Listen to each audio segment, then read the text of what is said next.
सभी विद्यार्थियों से एक बार विशेष कर अनुरोध रहेगा, किसी प्रकार की हो हल्ला शोर शराबा नहीं कीजिए। अभी आप लोगों को क्लास 10th के मैथ 12.1 का पहला नंबर क्वेश्चन से पढ़ाया जाएगा। ये सवाल, जितने भी सवाल इसमें दिया गया है, इसमें पाई का मान 22/7 लेना है।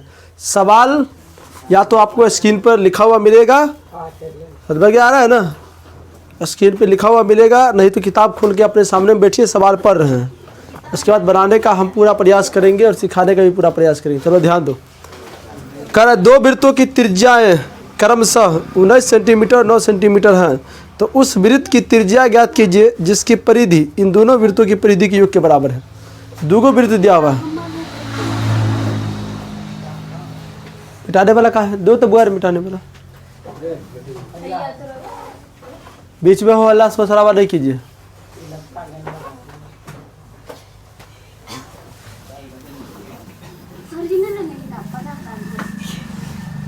चले ध्यान दो। 12.1 का पहला नंबर क्वेश्चन है। क्वेश्चन कह रहा है, देखिए दूगो वृत्त है, यहाँ ध्यान दीजिए, दूगो वृत्त है। तो एक वृत्त ये है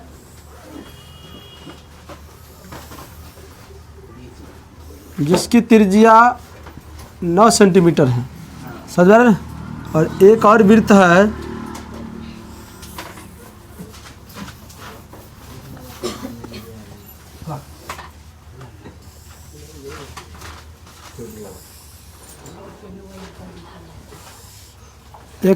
है जिसकी त्रिज्या 19 सेंटीमीटर है।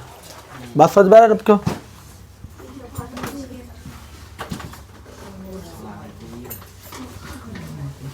ध्यान में आ रहा है आप लोग को? ध्यान दो। कह रहा है कि उस वृत्त का त्रिज्या ज्ञात करना है, उस वृत्त का त्रिज्या ज्ञात करना है जिसकी परिधि इन दोनों वृत्तों के योग के बराबर है, जिसकी परिधि इन दोनों वर्गों के योग के बराबर है। देखो, ऐसा क्वेश्चन अगर ऑब्जेक्टिव में पूछ दिया जाए तो एक नया वृत्त जो बनेगा, मान लीजिए इस दोनों वृत्तों की परिधि एक नया वृत्त बनेगा, तीसरा। तो मान लो एक नया वृत्त बना, ये पहला वृत्त ये है, दूसरा वृत्त ये है, और एक नया वृत्त बनेगा, स्वाभाविक सी बात है।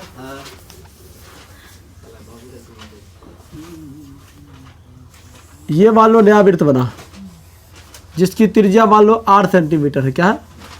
8 सेंटीमीटर। इस दोनों वृत्त का परिधि निकाल कर योग कर देना है। उसके बाद नया वृत्त का परिधि लेना है, उस दोनों के योग के बराबर कर देना है। अगर ऑब्जेक्टिव में ऐसा प्रश्न पूछ दिया जाए कि इसका, कह रहा है कि उस वृत्त की त्रिज्या क्या होगा,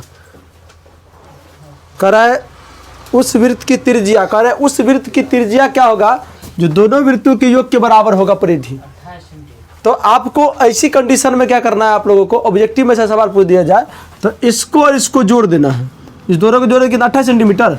तो इसका जो त्रिज्या होगा वो 28 सेंटीमीटर होगा। अभी निकाल के दिखाते हैं, ऑब्जेक्टिव में पूछेगा तो ऐसा ही कर देना है। चलो, तो अभी यहाँ पर क्या दिमाग लगाना है, यहाँ पर कि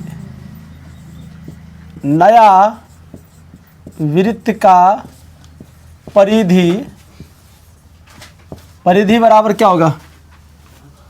परिधि बराबर, यहाँ पर 1 लिखा हुआ है, तो पहला वृत्त का परिधि प्लस दूसरा वृत्त का परिधि। बात समझ में आ रहा है आप लोग को?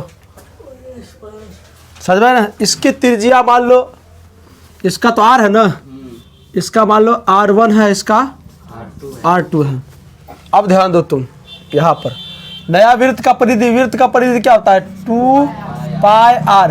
क्योंकि नया वृत्त ये है ना, तो इसकी त्रिज्या R है, तो R ले लिए हम लोग। अब ध्यान दो, पहला वृत्त का परिधि 2 पाई R1 हो जाएगा, प्लस दूसरा वृत्त की परिधि 2 पाई R2 हो जाएगा। बात समझ में आ रहा है आप लोगों को? चलो अब ध्यान दो तुम, ध्यान क्या देना है कि सब में कॉमन क्या आ रहा है, तो 2 पाई इधर भी है, इधर भी 2 पाई, इधर भी 2 पाई है, तो 2 पाई कॉमन ले लो, तो यहाँ बचेगा R1 प्लस R2। 2 पाई से 2 पाई कट जाएगा, यहाँ R बचेगा, तो R बराबर क्या हो जाएगा? R1 plus R2। तो इसीलिए R बराबर R1 का मान कितना है, तो 9 प्लस R2 का मान 19, इसीलिए R बराबर क्या हो जाएगा 28 सेंटीमीटर। ये आंसर हो जाएगा आपका। एग्जाम में पूछेगा सब्जेक्टिव में, तो इसी प्रकार से बनाना है आप लोगों को। बात समझे, समझ ली गुड़िया? चलो उतार लो।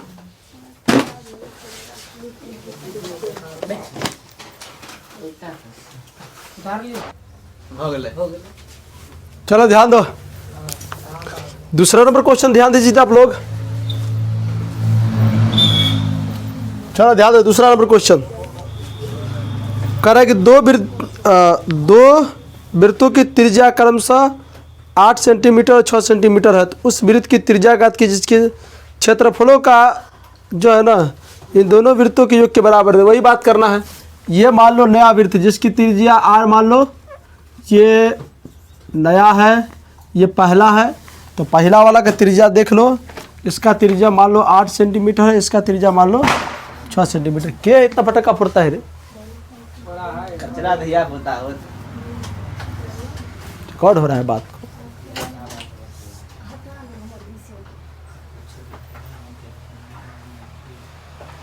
रिकॉर्डिंग हो रहा है, कम से कम इहो में तो। चलो ध्यान दो, अब क्या करना है कि यहाँ पर कह रहा है कि नया वृत्त की त्रिज्या क्या होगा, जो इन दोनों वृत्तों के क्षेत्रफल के योग के बराबर होगा।